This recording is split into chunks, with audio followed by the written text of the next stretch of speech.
To create a note, you simply click where it says take a note and then add a title and add text. If you want checkboxes, you click on the 3 dots and then click show checkboxes. I can then change the background of my note. I can add a collaborator so someone else can see it. And I can even set a reminder to go off at a specific day or time or based on my location.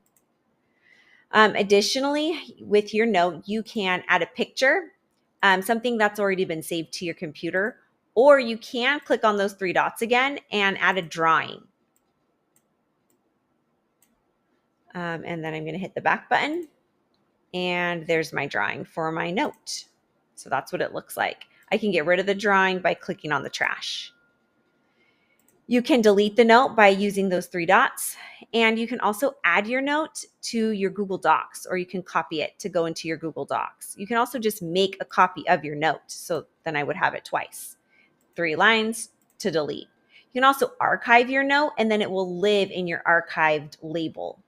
You can organize your notes by using labels, and you can create or delete labels by using the Edit Labels feature. So this lives under Demos. If I go to my graphic organizer tab, you can see that I am comparing and contrasting the use of artificial intelligence in schools using Google Keep as my graphic organizer.